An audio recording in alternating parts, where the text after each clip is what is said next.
Hello, everyone, and welcome back to another episode of Interesting People You've Never Heard of. Today's interesting person is William McGonagall. Now, we've all heard bad poetry before, from the atrocious roses are red, violets are blue rhymes that you read in Valentine's cards to the angsty scribbles of an emo teen going through their first existential crisis. In Hitchhiker's Guide to the Galaxy, alien race the Vogons would torment their victims by reciting awful poetry until they could take no more. Suffice to say, there's far more bad poetry in the world than good. But who is the all-time worst poet in history? In order to answer this, we first have to define the word poet. Now, in theory, any person can be a poet, providing that they are not illiterate, although a browse through any modern poetry anthology will tell you that illiteracy isn't always a barrier to entry when it comes to poetry.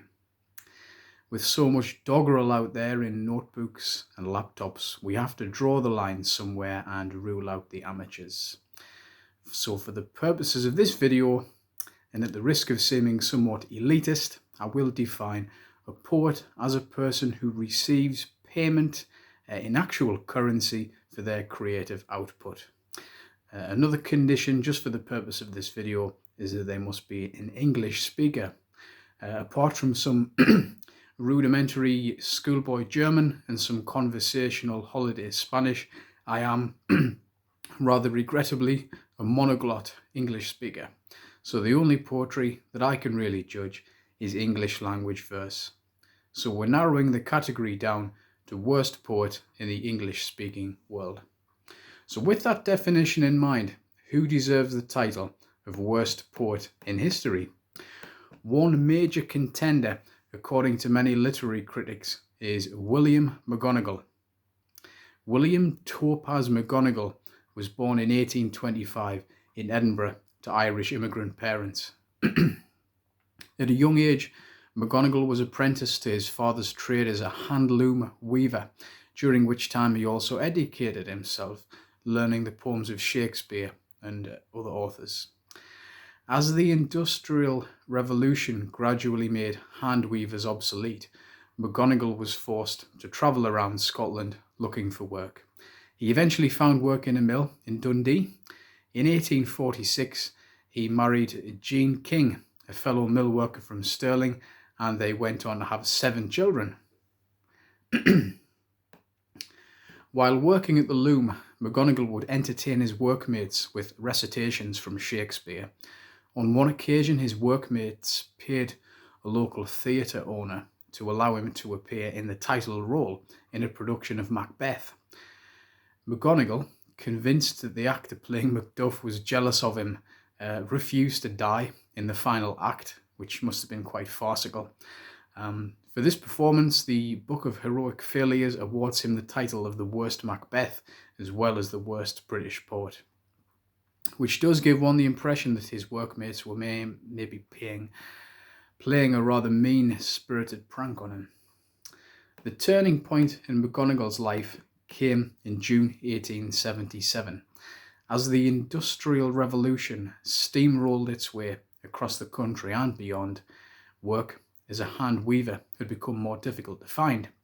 Factories and mills were largely replacing the traditional hand weavers of the past, so McGonagall found it hard to find work.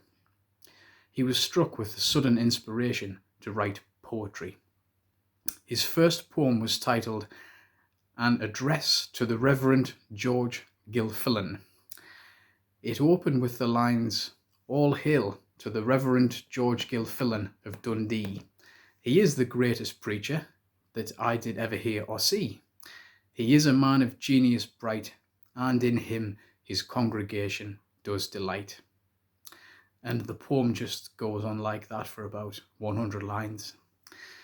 The eponymous reverend read the poem and responded with dry Scottish wit, "Shakespeare never wrote anything like this."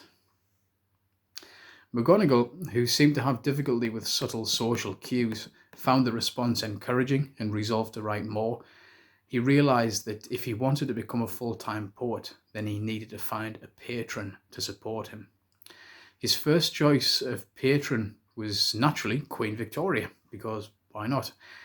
McGonagall wrote to Her Majesty the Queen in 1878, but received a polite rejection letter from a royal functionary.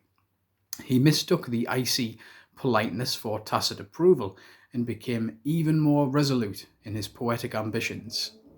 When a local official in Dundee told McGonagall his poetry was very bad, McGonagall simply pointed out the verse is good enough for the Queen.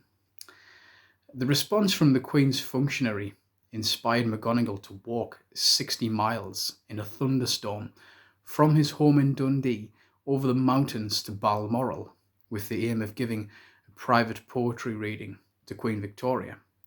Naturally, the Queen's guards turned away this soaking wet, deranged-looking man claiming to be the Queen's poet. "You're not the poet. Tennyson is the Queen's poet," they sharply pointed out. And so McGonagall trudged despondently away into the rainy night, vowing all the more strongly to someday become Poet Laureate, a dream he would never achieve. In 1883, he celebrated the official opening of University College Dundee with the poem titled, rather imaginatively, "The Inauguration of University College Dundee," which opened with the stanza, "Good people of Dundee, your voices raise, and to Miss Baxter give great praise. Rejoice and sing and dance with glee, because she has founded a college in bonny Dundee." On the evening of the 28th of December, 1879, during a severe gale, the Tay rail bridge near Dundee collapsed as a train was passing over it. 75 people were killed. McGonagall's response to this tragedy was to write another poem, aptly titled "The Tay Bridge Disaster." The first line went, "Beautiful railway bridge over the silvery Tay.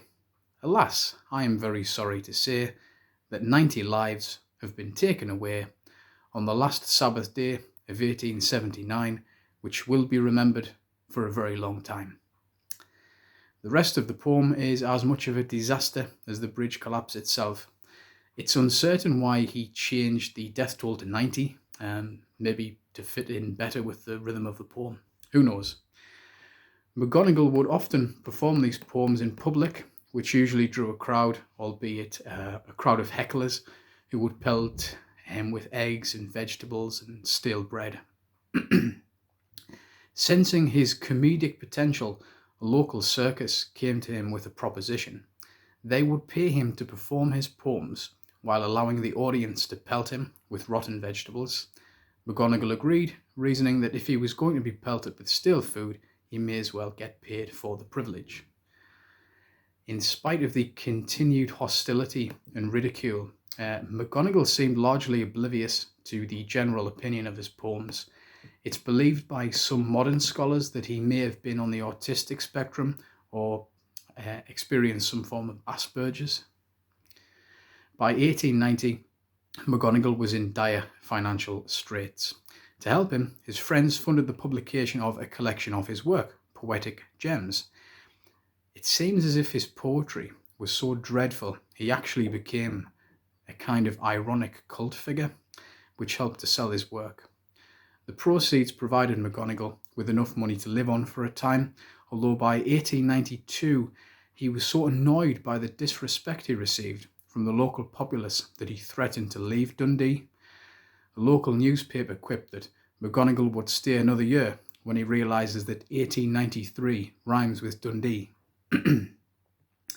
By 1900, McGonagall was living in Edinburgh, destitute, sickly, and too weak to even walk the streets performing or selling his poems.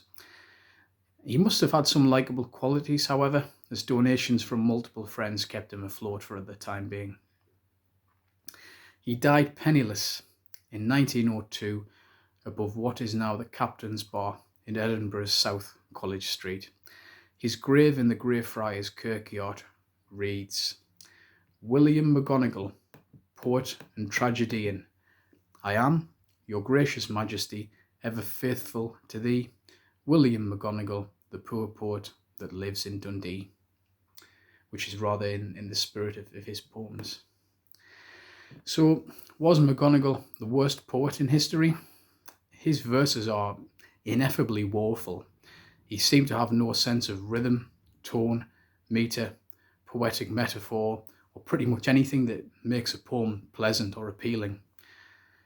He seemed to feel that the only qualification for a poem was to make the last word of each line rhyme.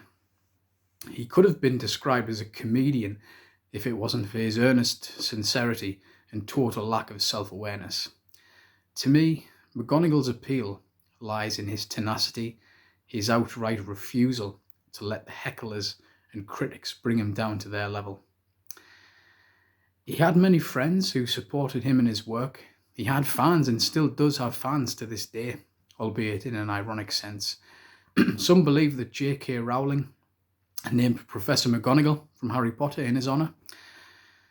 To stand up in front of jeering crowds and express your art takes real courage. And to my mind, William McGonagall was a brave man. Well, that's it for today. Thank you again for watching. I will be back very soon with another interesting person. And until next time, goodbye.